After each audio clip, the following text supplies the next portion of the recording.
first came across an essay of his on about the organic versus classic tradition of architecture.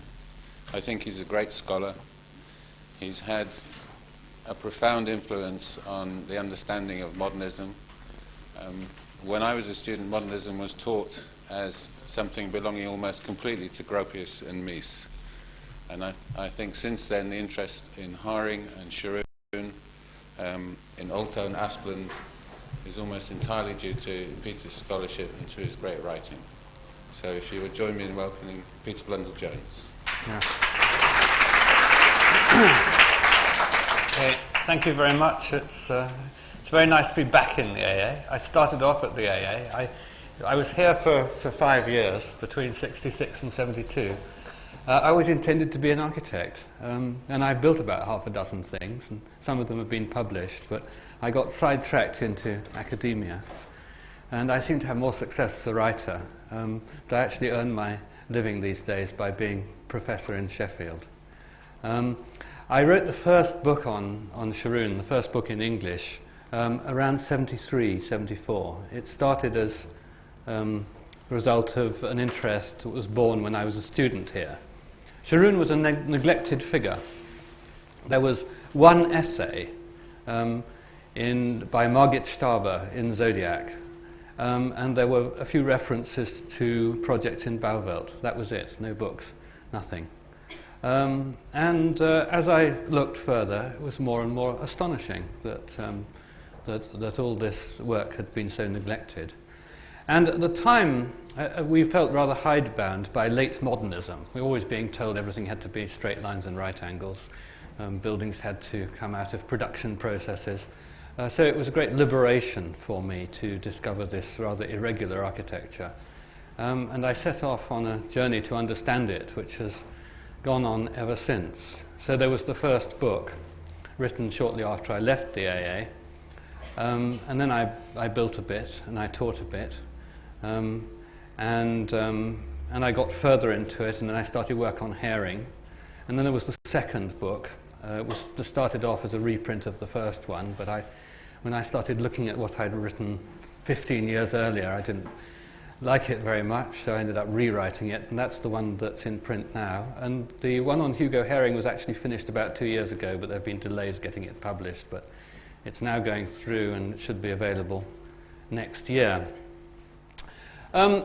I used to, in the early days, and I'm talking about 20 years ago, unbelievably, talk about Scharoun. I give a lecture on Scharoun by covering the whole career biographically. I think it's now totally impossible to do that. There's far too much work, and I know far too much about it. And so I have to pick up particular aspects or themes each time.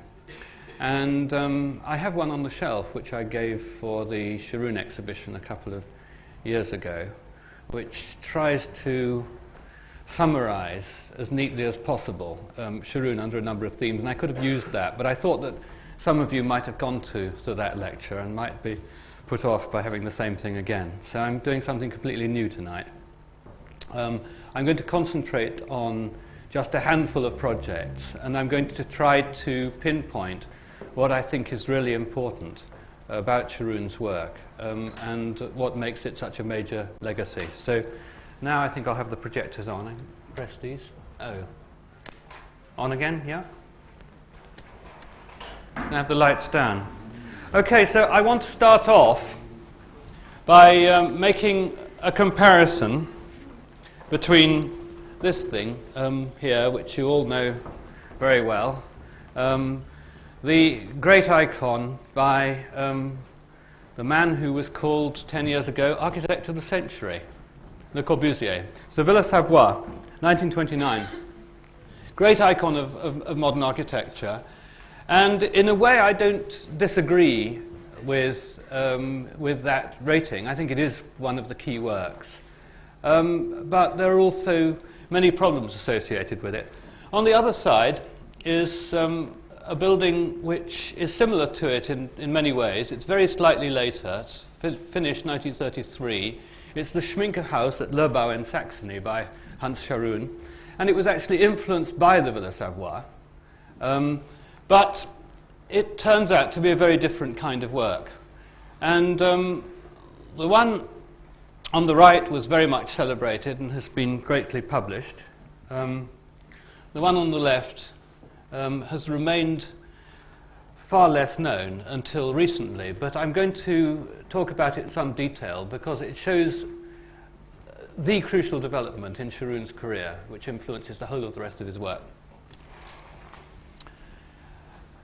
The Villa Savoye has become an icon for the modern movement. It's partly because it's so easily comprehensible, because of the universalism of it, the kind of general proposition that it makes.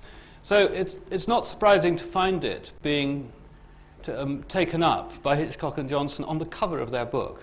And of course it's spawned endless,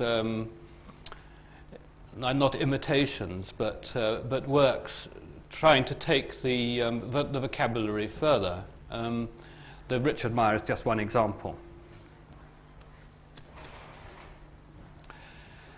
And at the time, I think part of its appeal was that it was the culmination of a whole line of thinking for Le Corbusier, which encapsulated his most important discovery. With the 5 points, he made great propaganda out of a fundamental change that's taken place in architecture. That we'd got rid of the load-bearing wall and we got columns instead, so we could have the free plan. And in order to show what the free plan meant, it was developed into the 5 points, the horizontal windows, the roof garden, and these partitions, which of course had to be of a non-orthogonal shape in order to show that they were not part of the system. So you had this world of sort of free curves which happened within the grid of the columns. And the whole vocabulary was very much developed out of that, and all the Corbusian followers as well. Very, very different to the approach that Scharoun was going to take. And of course, Corbusier thought he was a bloody good painter. He did it half the day. In the other half of the day, he did the architecture. And to the end of his career, he persisted in this. The rest of the world didn't think he was such a good painter. He's represented in the still life exhibition at the Hayward at the moment, but that's really because of his historical position. But he was deeply involved in the Purist movement. He wrote with Amadeu's Enfant the propaganda of the Purist movement, the essay on Purism, which is a kind of crucial key to Le Corbusier's philosophy. And it's very obvious, it seems to me, that that there are aesthetic qualities which are carried over from the paintings into the architecture, that the Villa Savoye is a kind of three-dimensional version of the paintings. It's abstraction in architecture. And that, of course, is what's so powerful about it. And part of that abstraction is to be able to see it as a detached figure, as an object, universally applicable. I mean, I've got here Baker's axonometric of it, but it's very photogenic, and it comes across in more or less any form. You don't have to worry about whether it has a relationship with the site. You don't have to really worry about how it's lived in order to appreciate it. What is enjoyable is that juxtaposition of forms and the sense of moving around in between those geometric events. There was a whole very elaborate theory of purism which was developed out of it and which culminated in the modular, which was based on the idea that there were two kinds of aesthetic sensation. There were primary aesthetic sensations and secondary ones. The secondary ones were to do with the place and with the kind of things that people would associate with buildings, which were supposed to be subjective, would vary from time to time and from place to place. But there were also the primary aesthetic sensations, which were to do with pure geometry, good proportion, primary colours. And these were supposed to be universally valid. So you would get the same experience whether you were a Hottentot or an Eskimo. He actually says that. This is the basis of the international style. And out of it, there grew the modular, and there grew practices like applying this sort of geometric system to the plan as well. regardless of whether it's at all perceptible in the plan, except to airline pilots. Now, for a long time, this theory was believed in. A lot of people actually tried to do buildings on the modular. I think the entire theory is spurious, and that it was accepted at the time. It had a great vogue immediately after the war. It was accepted because everybody was trying to make architecture into a science. And along the other side, the other sciences, all the other things they were going to measure, they needed a science of aesthetics. Therefore, it was convenient to say that there was the primary aesthetic, that it depended on pure geometric forms, proportions, and so on. I think it doesn't work, but it certainly worked as a justification for the great self-publicist Le Corbusier. And part of the evidence for this, well, you see on the left here the diagram of the modular. On the right is an illustration from Amédée Ausenfant's book, Foundations of Modern Art. And what we are supposed to deduce from this is that because the curve at the top is the same as the curve at the bottom, we appreciate them in the same way. Rubbish. And then, of course, there's the relationship with the site. Well, if you're doing an international style, you're sitting in America, you're looking at photographs, you may not visit the sites of the buildings. The photographs take the buildings out of the sites. The site relationship doesn't really matter. So it's something that's not perceived by Hitchcock and Johnson, and in that process of taking it across the Atlantic. As far as Corbusier is concerned, there's this rather damp and suspect sort of ground which you have to rise above in order to participate in the Virgilian dream. The Virgilian dream is to look out on nature, which is somehow surrounding you and coming, and it's there as something to contemplate. But when you start to look with the Villa Savoye at what the site might be, I mean, the famous garden of the Villa Savoye, who's heard of it? How would you garden there? Do you have people with mowing machines mowing the lawn all the way around it? What do the stripes that they leave in the lawn do to the relationship of the house? Do you have a meadow? Do you actually have cows dropping their cowpats right up to the fringes of the house? You know, what would be gardening in relation to the Villa Savoye? It's very unsatisfactory. I mean, it's really just an object which is sitting on this rather abstract field. And the same thing applies to the Corbusian urbanism. There's the Virgilian dream again. There's this sort of notional idea of nature as a kind of green carpet coming through the city, but it's not something that's engaged with. It's not grass that you touch, that the cows eat. It remains a kind of abstraction. And the garden gets removed off the ground. You can't, from the living rooms, you can't relate to the garden. You don't actually have wonderful doors that open onto nature. You're lifted above, you're detached from it, and nature gets contained in a few tubs and stuck on the roof.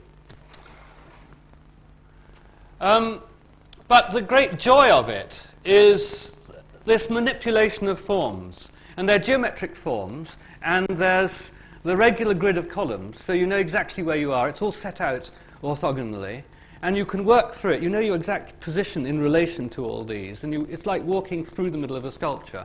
And that's the promenade architecturale, but it involves you going up a ramp towards a blank wall with no view, and then turning round. You get a view going the other way. But it's a very different kind of promenade architecturale than you would get with Scharoun or Asplund. Or Alto, and that I think is a crucial point. Because Le Corbusier says somewhere that geometry is the daughter of the universe. He's always harping on about geometry. Hugo Haring is attacking him in essays from the middle 20s onwards, saying that geometry is against life. Life wants to organize it in certain ways. There are relationships that people have and that parts of buildings have. They don't need to be constrained by a geometric system. Whether it's a construction grid or whether it's a kind of Beaux-Arts partie or one of those grids that Durand was trying to stick and make the basis of buildings. So he's questioning this idea that you must design around a kind of geometric carpet. And Scharoun also. Scharoun had written to Behnisch, his favourite friend and critic, why does everything have to be straight? So he's experimenting with oblique angles from early on. And it reaches a crucial point with the Shamika House. These are the earliest sketches for the Shamika House. And it's sited up at the top end of the site, looking back down this way. And there's an idea about the car coming round and making a loop and going back under the building. You see the car coming around. That's straight from the Villa Savoie, this idea of driving into the bottom of the building. And that he doesn't persist with. But curiously, what he does persist with is a house which is solid this end and kind of gets bigger and more transparent towards this end, where it bursts into terraces. So it's a progression this way, sort of tail working towards a head. That is there in the final building, but practically nothing else. But it's intensely site-specific. And you'd have had difficulty knowing this if you read, for example, The Modern House, published in the 30s, or the publications that were made of it in various architectural magazines, because everybody put these photographs of the Shamika House, but they never showed the site plan. I had to extract it from the archives in Berlin just about 10 years ago, and then to redraw it in order to make it publishable. That's the site plan.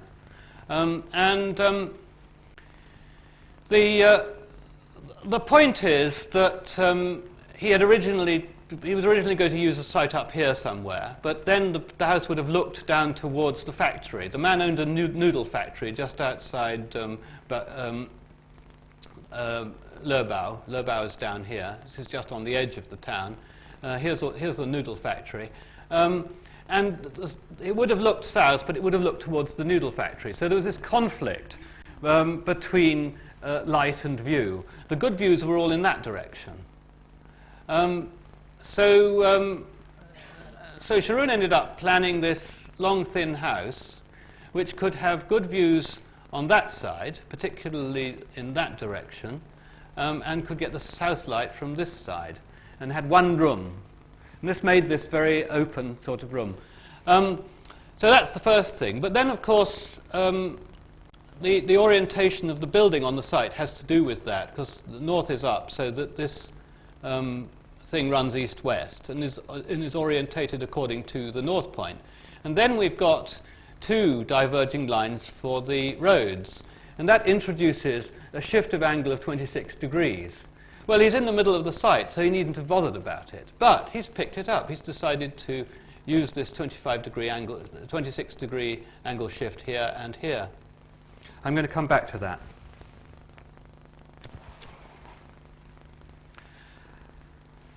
Now, up to this time, he had been very interested, like a lot of other modern movement architects, in dividing his buildings between different kinds of wing. So you'd have a living wing, typically in a Scharoun house, a sleeping wing, and a service wing, or they'd be on different floors. This applies here as well. So you get this line of living rooms here, and you get the services here, and you get the bedrooms above. This is the beginning of a kind of formal articulation of the program, which goes consistently through the whole of the rest of the work. Then there's placemaking within the plan. There's going to be a place here for dining, for instance, a dining niche. A dining niche is part of a continuous space, so you can have a larger table which comes out across. That's the eating place. This is the servery, and this is the kitchen. So service comes through from there and into the eating place. These are the living rooms. And there's a built-in sofa here, which is related to that window there by the 26-degree angle for the best views in that direction. He's marked view axis here and view axis there. There's a fireplace so that the concavity of this sofa also picks that up. The piano occupies a place there where in the angle change. This is a kind of greenhouse, which is halfway between inside and out, with southlight glazing, and it's got earth in its base. and that's a solarium. There are sliding doors across here. So this is completely glazed, this end, and then it's largely glazed here. This is glazed from about waist high upwards. This is a hall into which you come. That's just the line of above. This is a playroom, and then this is the service part where the servants are on this side. You go up here to get to the bedrooms. Now, this kind of placemaking is also taking place in the ceiling plan. The ceiling plan shows the light fittings, and the light fittings are identified as belonging to particular events within the plan. So this is for the dining table. These are for the terrace outside. These are light fittings for the bookcase, which is built in there. So the wall becomes a bookcase at that point. These are light fittings for the fireplace and for the piano. These are for the sofa. Different kinds of light fittings which are defining these places. And this is lighting for the little greenhouse, and this is indirect light plate for the solarium. So more kind of placemaking, but within an open, continuous plan. It's a steel-framed house, so there's as little structure as possible. He's taking advantage of the modern technology, but he doesn't make a fetish of the structure. So we don't have the field of columns that we have in the Villa Savoye. He's just not interested in that.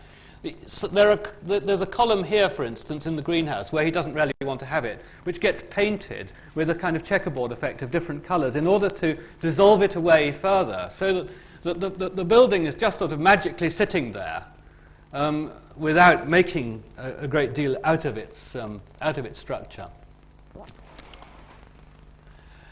This is the living room by day and by night.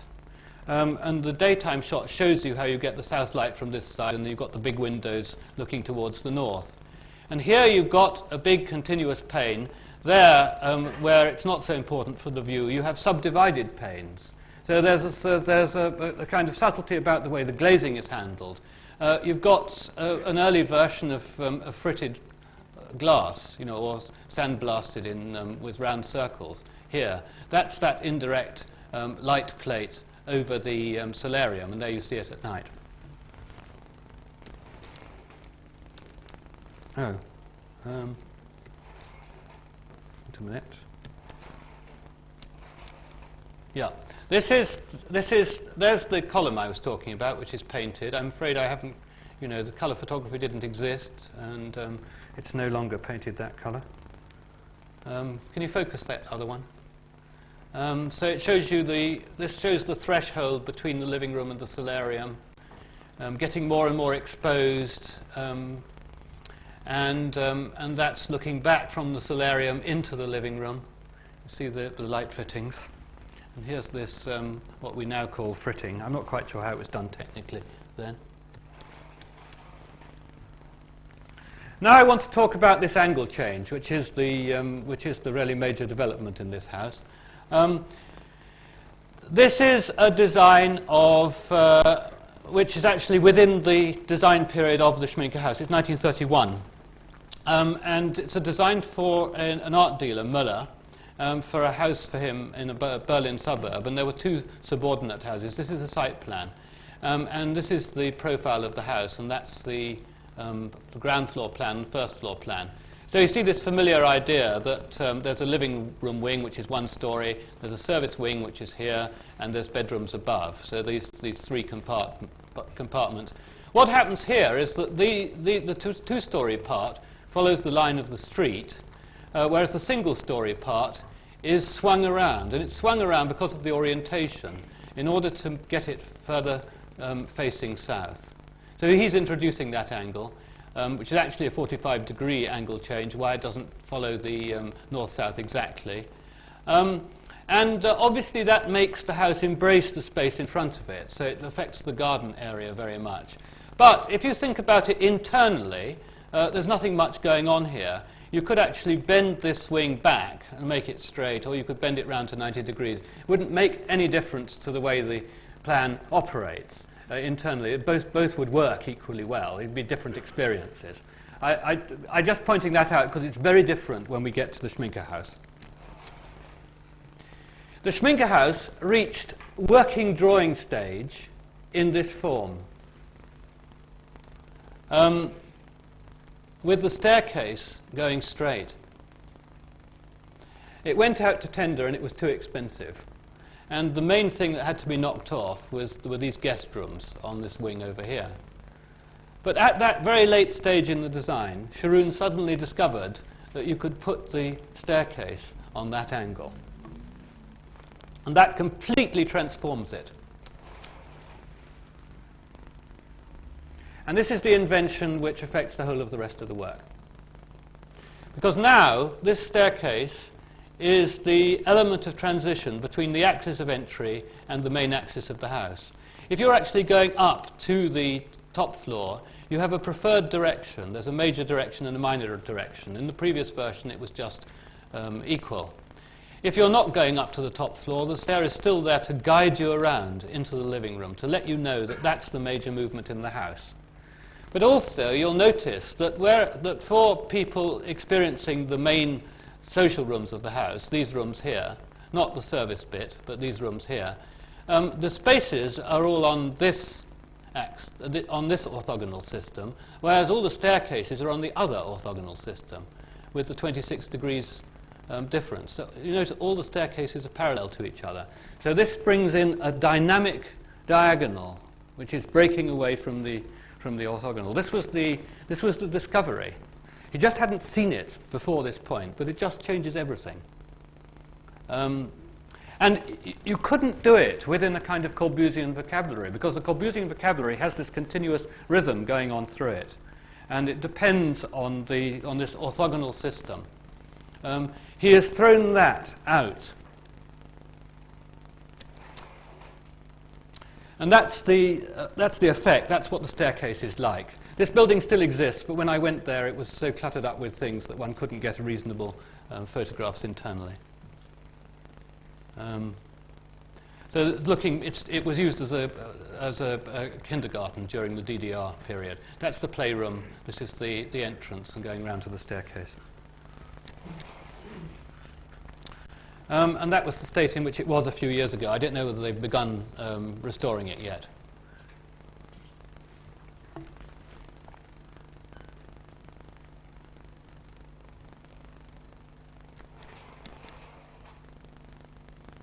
And it had a fantastic garden. It was the first collaboration between Scharoun and the couple Hermann Matte and Hertha Hammerbacher, two of the most famous landscape architects in Germany, who he then went on to work with on all the other houses, or most of the other houses that he designed in the 30s, and on the very important Castle Theatre competition, which I'm going to show you.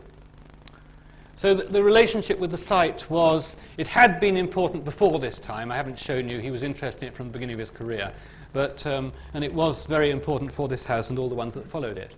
But it's just something which, in the transmission of photography, particularly black and white photography and overseas, and even more if you don't publish a site plan, it just doesn't come across at all. And it was just something that nobody was interested in until at least the end of the 60s. It just wasn't thought about. Now, when I just knew the Shamika House from photographs, I thought it was much more of an international style building than these things. I thought that there had been a big flip after that. But actually, when you go to the Shamika House and you feel the spaces, they're actually very similar to these houses that were done under the Nazis. After 1933, the shutters came down on doing modern-looking buildings. You couldn't have that kind of marine flat-roofed kind of thing, so it had to look like a vernacular building. So he stretched it about as far as he could. The bench house, if you draw the elevation carefully, you can make the pitched roof kind of come to its center up here somewhere and then fall back the other way. It looks much more conventional. He got it through the building regs that way. It's actually a conventional pitched roof cut off with this big terrace underneath. But we get much more extraordinary experiments with the spatial planning. This is the bench house, 1935, wonderful view over the Harbour Lakes, wonderful relationship with the garden by Hermann Matte, which is coming down here. And a house which looks like a an ordinary vernacular house with a pitched roof on this side, and you come inside, and these amazing spaces which are quite unphotographable, but still some of the most remarkable architecture of the century. That's the best one can do, but it's, or I can do anyway.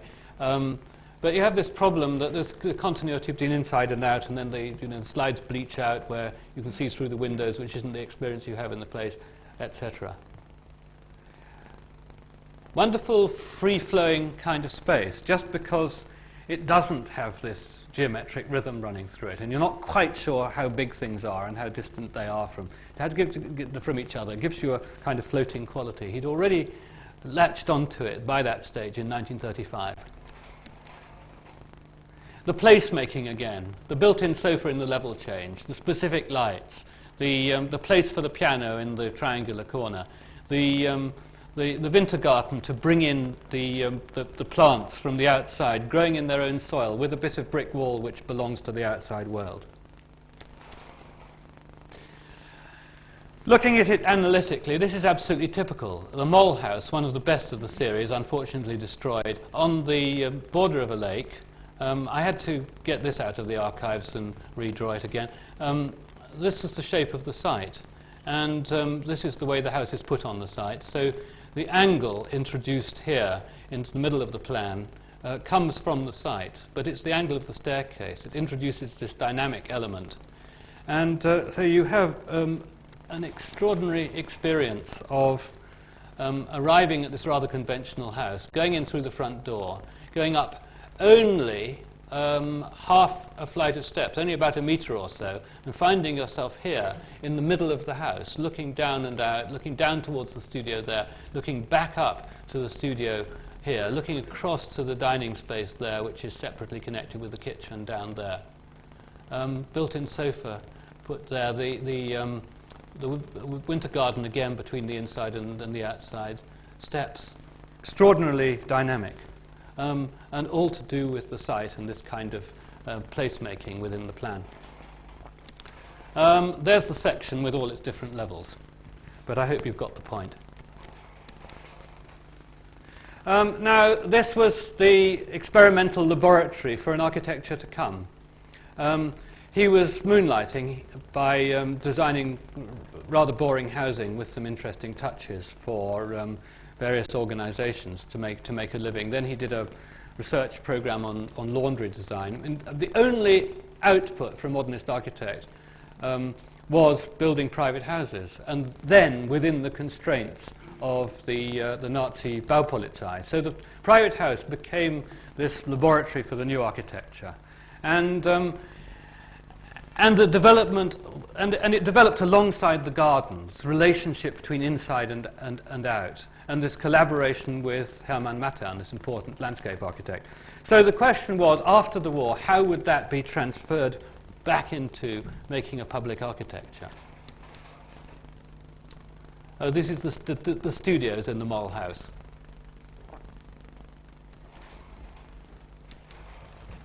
Oh yes, I'd forgotten that I was going to put this in as well. Yes, not much time for Hugo Haring, but just to note that all this really comes during a time when Scharoun and Haring were seeing a great deal of each other. Haring became Scharoun's mentor and developed all the supporting theory and was designing houses of his own like this. This is theoretical house design, never built. And that's all there is. There's a plan which is very highly developed and which he'd worked on for a considerable time. There's an exploratory elevation, which is not meant to be a great elevation, just is really about the massing. It's the only elevation we've got. And it's all about placemaking. If you didn't have all these elements, coat hooks on the wall, gloves on the hall table, chopper on its block in the kitchen, to say nothing of all these textures. You know, why use crazy paving here, linking the outside world to the hearth? What's this bit of carpet here? Why are the beds in these positions?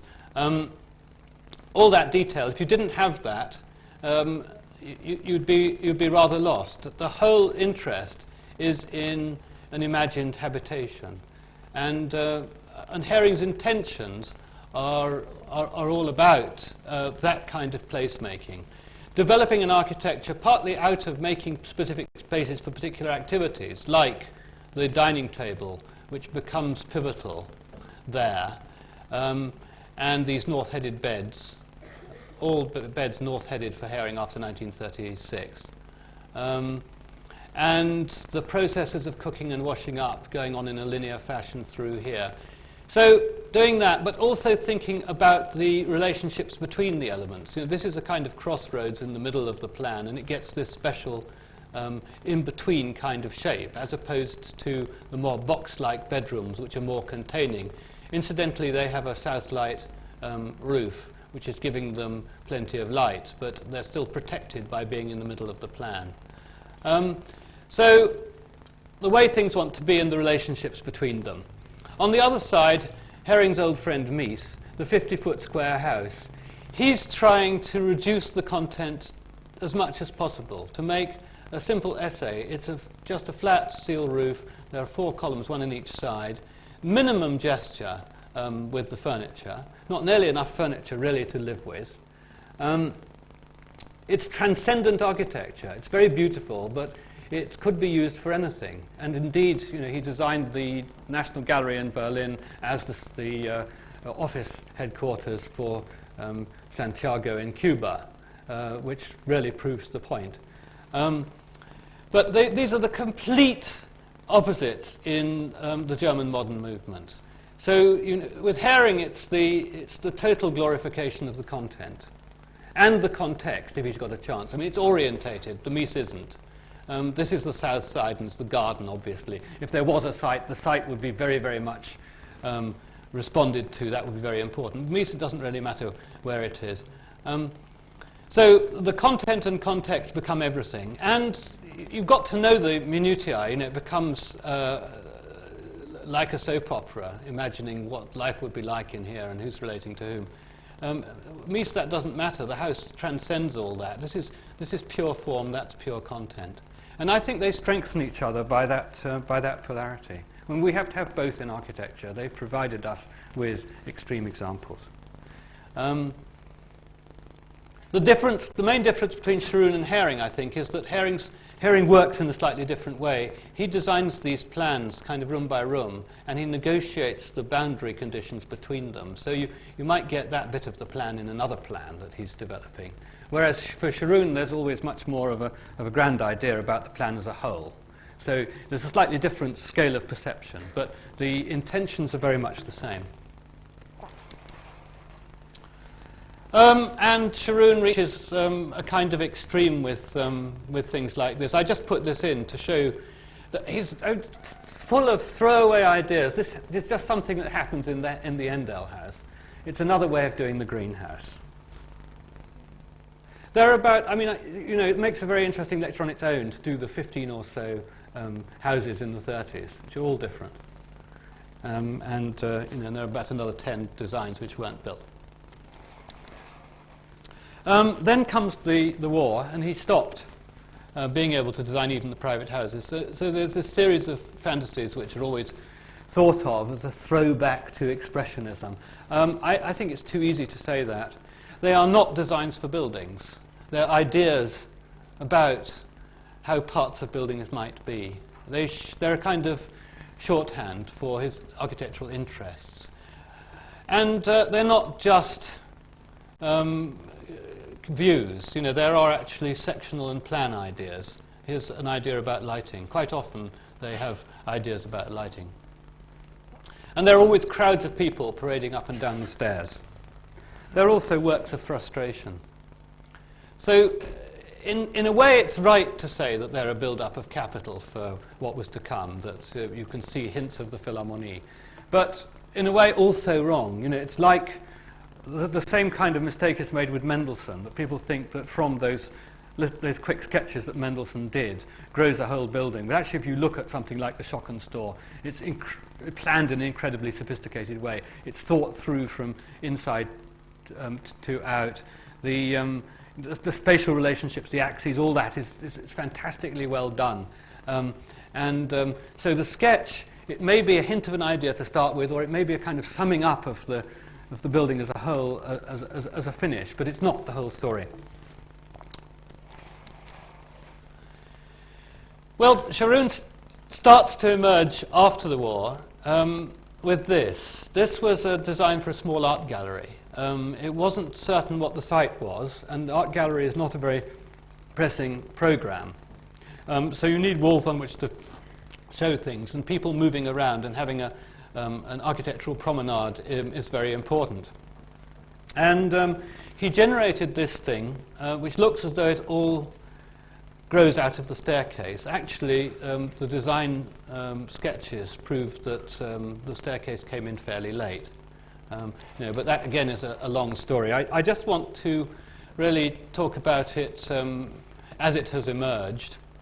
There are some columns. The columns are actually post-rationalization, put in at a late stage.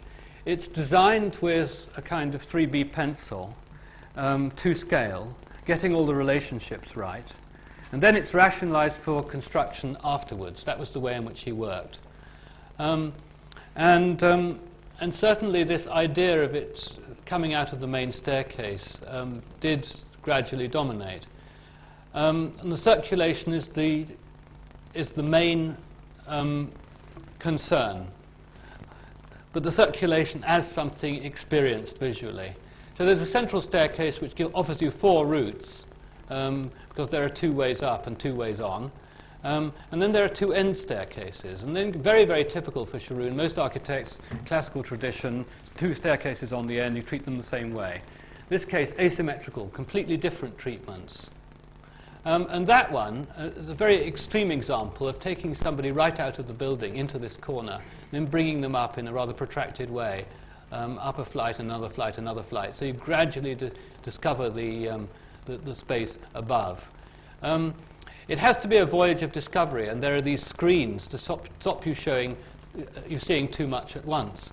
And it's really, this project really marks the beginning of a perspective space. That was what he was calling it at this kind of stage. There was an important book that they all read, called Ursprung und Gegenwart, Origins and Present, by Jean Gebser, German-Swiss philosopher, which summed up the progress of mankind as developing towards a condition of aperspectivity. Aperspectivity was the new way of thinking, which was going to bring the rationalism of the Enlightenment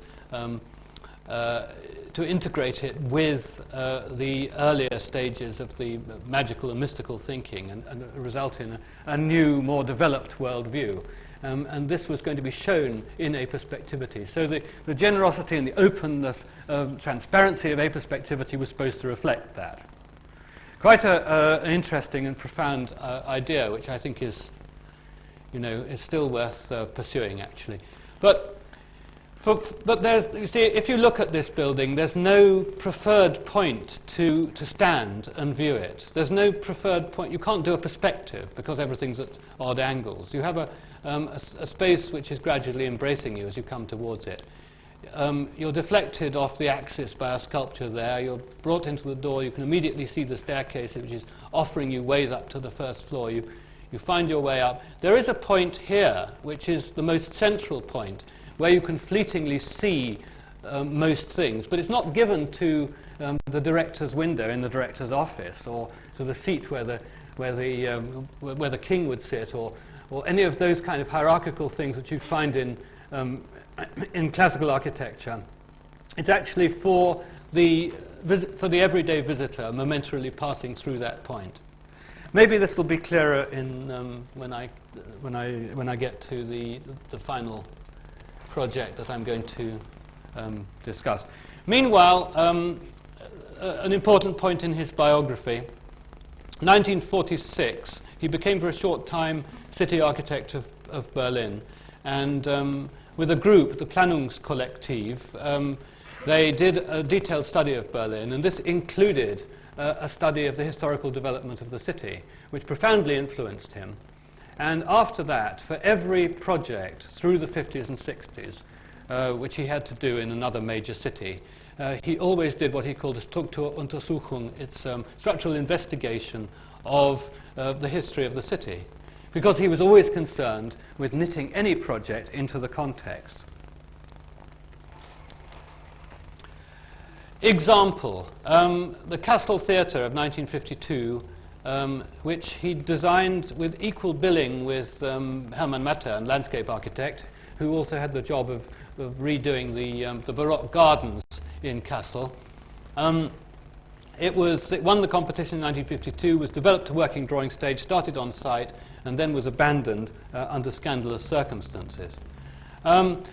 This is Friedrichsplatz in Kassel, and this is the new theatre, and it's on the edge of a rapid drop in the ground which goes down to the Fulda Valley. The river Fulda is down here.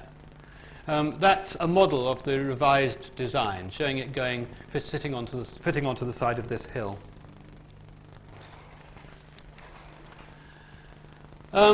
Two stages in the development of Kassel. This is Kassel with the Baroque city just starting. That's the medieval centre of Kassel. These are the fortifications. The theatre site is actually here. And what happened was, later on, the fortifications were torn down. The street plan of the medieval city was preserved here. There's the river Fulda coming through underneath. The Baroque gardens already made by that time. And this is the Baroque grid-planned new town. And then Friedrichsplatz is in between the two and has this wonderful view out across the valley down to the river. Then in the 19th century, an architect had come along and built the new theatre plonk right across the end of Friedrichsplatz. And Friedrichsplatz became a kind of classical formal square which was closed off from the valley. So this big lumpen theatre was then destroyed in the war, and that was what the new theatre had to replace. Scharoun said, well, we don't want to block that view and that connection. We'll move the theatre to one side, and we'll put the small house underneath the terrace, so the terrace becomes a place where people can look out across the landscape. And then we'll build the large house to one side, and we'll put a bridge across the road that has to go in here now, in order to give people a connection back to the square. And this was all in cooperation with Hermann Mattern, who was developing all this territory down here, redoing the Baroque park in a new way. And it's a perfect example of what Scharoun called Stadtlandschaft. He thought the best historic example was Prague, where you had an irregular townscape which showed the interventions of lots of different peoples through the centuries, lots of different patterns of order, a shifting scene which was rich through its variety and which had a great geometric complexity. No single grid, no single imposed master plan, but a series of gestures which locked together and told a rich historical story. That was the vision. And then you get an auditorium which is fairly conventional. It has left and right sides. It has a very wide stage. That was unconventional. It has very good rear stage and side stage elements. It has very good workshop arrangements behind. The workshops, dressing rooms and offices are treated as separate wings, and this is the foyer. Now we get the first design of one of these foyers, which ends up with a Philharmonie foyer, where it's not a question of keeping to the geometric organization of the building process. Instead, it's throwing walls around routes. The routes follow the desire lines. People arrive across the bridge from a high level from the square. They come into the box office, they pick up their tickets. There's then a choice of direction, which is articulated in some little staircases. They then deposit their coats at coat hanging facilities here or here. It goes asymmetrical because here there's a nasty view out of a road, here there's a good view out onto the terrace. And you come round here, and then there are batteries of staircases. Two staircases going to the same destinations, and the turn is made on the landing. So the staircase is sort of beckoning you, and then you go down it, and you can see where you're enticed on down or enticed up to the next level here. You can see people cascading at the different levels. It's derived from that first discovery in the Shamika House of the angled staircase, that the angled staircase placed like that is saying, next you go this way. And if it's a larger staircase than the other one, then that means that's the major route. That's the way this kind of architectural language works. Well, now I come to the one that I want to concentrate on most. This is the Mannheim Theater. And for me, this is now the high point in the whole of Scharoun's career. This is the high point rather than the Philharmonie, because although the Philharmonie is great as far as the concert hall is concerned and has become the 20th century concert hall, really. I mean, you know, I see Lipskind's doing one. Behnisch was recently doing one. The Disney Hall is based on it. You know, if you want a 20th century concert hall and you want to get away from the old classical shoebox, you do a Philharmonie. That's how successful the idea has become. So I think it's very, the ideas originate in the Mannheim Theater. So we'll come to that. But the Philharmonie has been difficult in urban terms because he was always interested in the context and he made several proposals for it, but none of them have been fulfilled. So his idea of Stadtlandschaft hasn't really come about. And it's got more and more of a mess because then he did the State Library, which was supposed to be responding to a huge motorway which was supposed to go down its back, and the motorway's never been built. So, you know, if you respond to conditions that don't happen, you end up with a disharmony. The Mannheim would have been just a wonderful example of how the context can inspire the building. He did his structural investigation. These are the drawings which were part of the report and were done by his assistant at the time, Alfred Schintz. They show the history of Mannheim at century intervals. Starts in 1606. There are two rivers. There's the Rhine and there's the Neckar. There's a citadel and there's a town around it with fortifications of that period. And it's laid out on a grid. And the main axis is here because that's the only bridge which is across the Neckar and it runs through to the gate of the citadel. A century later, you have more elaborate fortifications, but the citadel has gone. Instead, there's the ducal Schloss, which is laid out with great symmetrical wings right on the end of the major axis. So the Duke dominates everybody. And the Duke has his own little theatre, which is the beginning of theatre in Mannheim. And these are where the people come from to go to the theatre, the radiating lines.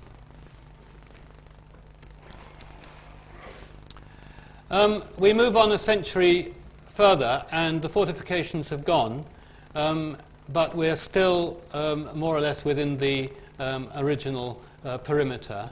We're getting more bridges gradually, now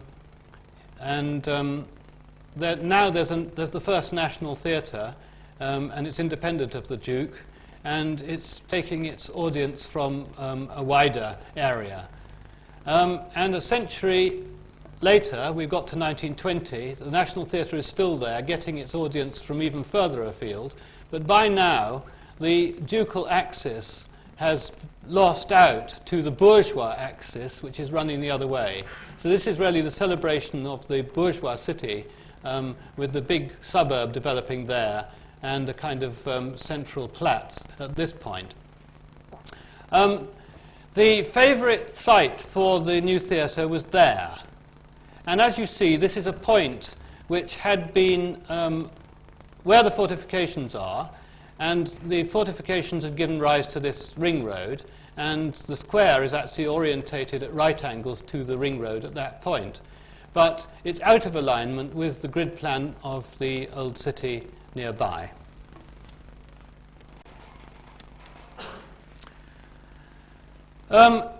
Scharoun considered several sites because the site wasn't totally decided. So these were the sites that he considered, and he made different versions of his proposal for the different sites and summed up their good and bad qualities. But this was the site given, and this was the one that he did the design for.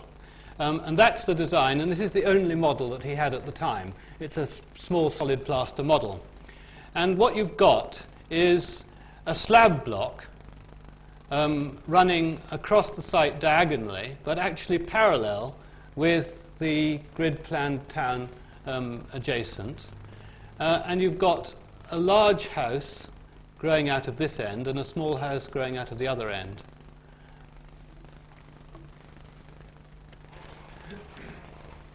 That's the model that we reconstructed of it. You see the two sides. So this is the old town. That's the ring road going around there. The main approach would be from the station. You'd come up from down here. So you would approach it from this corner. So this is the front, and that's very much back. So you've got the large house here, the diagonal block running across there, the small house there, and an underpass going to the park through there. Just looking the other way around, sunken court going to the underpass, so it's not too difficult. So this is really the service area behind the theatre. That's the small house, that's the large house. This is a diagonal block with the rehearsal rooms and the Rooftop Cafe and the Rooftop Cafe's terrace up on top. At the same time, he undertook a different kind of investigation into the history of theatre, which was done with the help of Hugo Haring and Margot Aschenbrenner, Haring's assistant, who's a philosopher, still alive at the age of 97. And she did this history of theatre, which had divided into the irrational and rational theatre. The irrational theatre was concerned with cosmic themes. There's Greek theatre, there's medieval mystery plays, there's the Shakespearean Globe. And the rational theatre is the Roman theatre, the Teatro Olimpico, and the Baroque theatre. What was needed was an auditorium which would allow the irrational theatre. That was his theory. What he didn't like about the Baroque theatre is that the auditorium was laid out on a social hierarchy. The Duke's box was actually there on the axis, looking towards the stage, and everybody would sit according to social rank. So the layout of the auditorium would reinforce social rank and make people more aware that they'd had more or less expensive seats. Scharoun said, no, we shouldn't have this. It should be as egalitarian as possible. This is after the Nazis. This is social democracy in the 50s. The seats must be as equal as possible, but they mustn't form people into a unified mass where, putting them in uniform, giving them identical seats. It must be made explicit that people have different views of the same event. They have different views by sitting at different angles. They're made into banks of groups of seats which come up from the same passage and which use the same coat-hanging facilities. So when you come in, you deposit your coat, you become a social group, and you join a limited number of people in that bank of seats, and there are other people sitting in the other banks of seats. So that breaks down the mass of the audience into manageable sizes, and they have these different views of each other. You don't want an axis. This is a theatre which completely destroys the possibility of an axis. That's why it's asymmetrical. There would be a symmetry about these three lines of seats. You could make an axis through there, but then that's denied by the upper layers here and by the layout of the stage and this shape to the orchestra pit. And then there's a very wide, very deep stage, so you can have events on the stage in all sorts of different places and there's all sorts of different levels. And you don't actually have to drop a curtain. You can bring lights up in different parts of the stage in order to shift the action on. And everybody is looking at slightly different directions. So there's no longer this sense of everybody being focused. They all have to be in an identical seat. They're always actually on the center. The center is much more vague about where it is. And of course, people can turn their heads.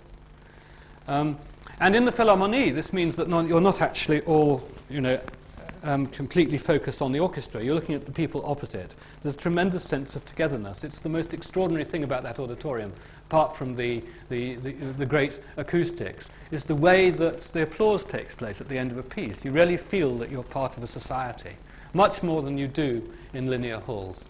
So this arrangement of seating banks is the beginning of the seating banks in the Philharmonie.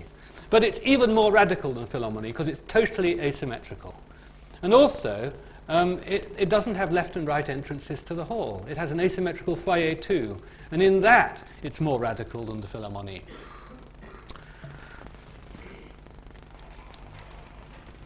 So, when we look at the whole building, what we find is that this angle shift, which was taken from the site, has been used to enormous power within the building. It's been ingested into the building and then has become, it has a sort of internal life of its own.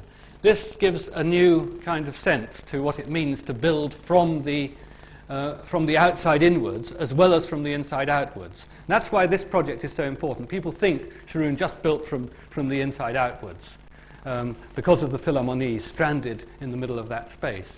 It's not true. He was also interested in the other way around, and here it happens wonderfully.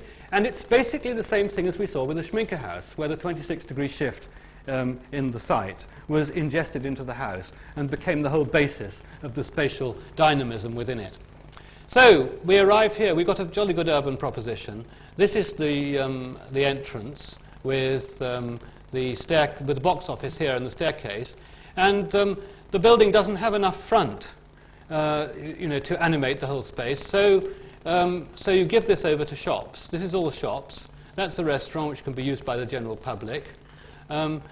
So this all just becomes part of the public realm. Then there's a little courtyard with more private entrances, and then there's the entrance to the small house here, and then there's service from the sunken court at the back. As far as the people, and there's a way to lifts to go up to the cafe on the roof.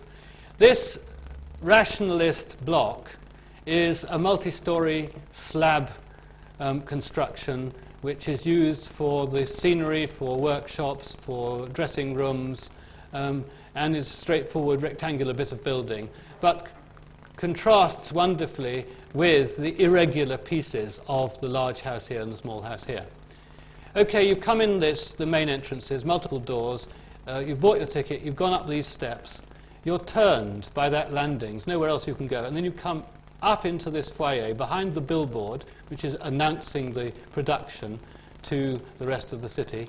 You come through here, there are roof lights shedding light above, and you go round and in according to your seat number, or you go on up to the next level. And the movement is always in this direction until you get to there, where the spiral staircase makes the movement static and shows that you've reached the end, and then you've got a bar with some drinks. So you come on up to the next level, and there are more staircases going on to the next level up, and you can get up into these upper seats. And you get into the back of this auditorium. And the auditorium is of a completely ungeometrical shape, and it's very difficult to know where you are and how you relate to it geometrically. And that's all part of the point, that actually in the classical or rationalist space, you can measure it all out by the grid. In this kind of space, you can't tell where you are. The Philharmonie has very much that effect, that if you wander about in the interval, you've sat in your place for a concert, you think you've got it just about, you know where you are spatially. You wander around in the interval, it gets bigger and smaller as you walk about the room. And this gives it a sort of ethereal, floating sense, which enhances the musical experience, the aperspective auditorium. And of course, you could mount the most wonderful illusions on this stage. It would be like the Ames room. You could set scale cues, and the space then wouldn't help to relate you back to it. So you could create the most marvelous illusions. You could have sets of the wrong scale and that sort of thing. So I think it's still an idea of enormous potential. It hasn't been tried in practice. Most black box theatres are actually geometric, and the geometry gives everything away. So you don't get that sense of a space which is elusive. And then you go on up. I mean, where it hits the sky is also important. So you get these quite rational rooms, and you get special rehearsal spaces and concert rooms and more on top. And this one is arranged to have the same scenery arrangements as on the main stage, so it projects out the sides. This is the Rooftop cafe with its terrace. It's another rehearsal room on the end to give it a skyline as well. And we were astonished. We made a model of this. There was only that solid model in Scharoun's time, and then there's a complete set of drawings for the competition, which are fairly consistent. We found some inconsistencies, obviously different people drawing them at the last stage to hand them in for the competition. But it was astonishingly well worked out. Everything, every dressing room, every scenery change, because he'd spent a whole year working on the Castle Theatre. He knew exactly how a theatre operated. He had his theatrical consultants and everything. And it was all buildable. What we didn't know was what it was going to be built of, because the Castle Theatre was supposed to be a steel frame job with cladding, and the Philharmonie became a concrete building, and after that, the concrete vocabulary was developed. I think at this stage, he wasn't sure how it was going to be realized. Obviously, it could be realized. At the time, people had doubts, but now things that are much wilder than this are being built quite regularly. Okay, those are the competition drawings. So you've seen more or less the lot. There are a couple of extra plans, which I haven't shown. Basement, for example. And then we built this model. And we were really surprised by the power of the forms and how well resolved it was. Even though he'd never seen it, he'd never worked, he'd been working entirely with drawings. There was no model like this built at the time. And it would have been a fascinating and wonderful building, would have related wonderfully to the site, would have been a new kind of theatre. Fantastic. In 1953, you could have been told that had been designed last year. And that's the back end, picking up a kind of industrial vocabulary with the heating boiler and the workshops and things like that. Fine. And that's that view of the first landing and going on up through the foyer. And on the other side, the special model we made to show the relationship between the foyer and the auditorium. It's really building this model that has convinced me finally that this is the high point of Scharoun's career. And that's what they built. And that was the main other contender, Mies. And so here, the old arguments between Mies and Haring, which had raged in the 20s, came to a wonderful opposition, finally. The Universal Building, could be in Korea, could be in Reykjavik. Mies would do the same thing. It doesn't have to be in Man. Could be a sports hall. Some photographs, the fly tower is actually expunged because the Universal Building works better without it. And then, of course, it happened with the Philharmonie. And I think a lot of the mythology of the Philharmonie, a lot of the great success of the Philharmonie, hugely successful with musicians and composers. That's one of the reasons why it's become such a successful example. It's really the accumulated capital from these other buildings coming out and at last being allowed to be realized. And of course the interior of that thing, completely unphotographable, even if you do have the right filters. And there's a direct line of descent, it seems to me, and they don't deny it. In Germany today, this is the latest thing which I'm writing about for the next AR. It's the Landesgirokasse Bank in Stuttgart by the Behnisch office. And it's an office building above, and then it has this public realm below. And a lot of the same kind of things are going on. The same kind of idea about the public realm, the same kind of idea about massing. There's the same kind of interest in these sort of flowing spaces and being attracted up the staircase and so on. So, so there's an enormous body of work which has come out of that. And I think we may be getting towards a stage where we can actually put up the Shamika House alongside the Villa Savoye and say, well, they're something like the same importance, but the Villa Savoye had the huge influence for that 50 years, and the Shamika House is now taking over and having its influence. There it is, but that's another lecture.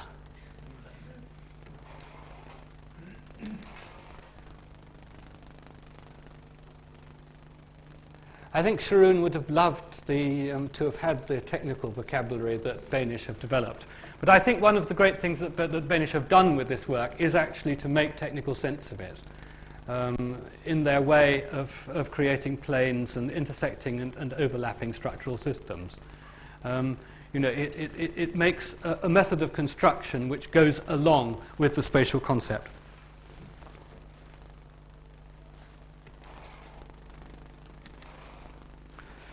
Okay, well that's it. Thank you very much.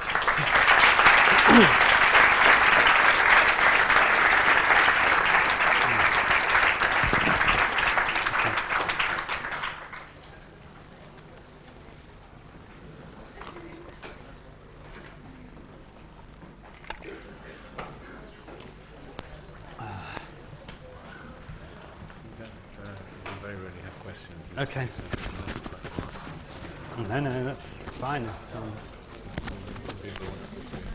Okay, that's fine.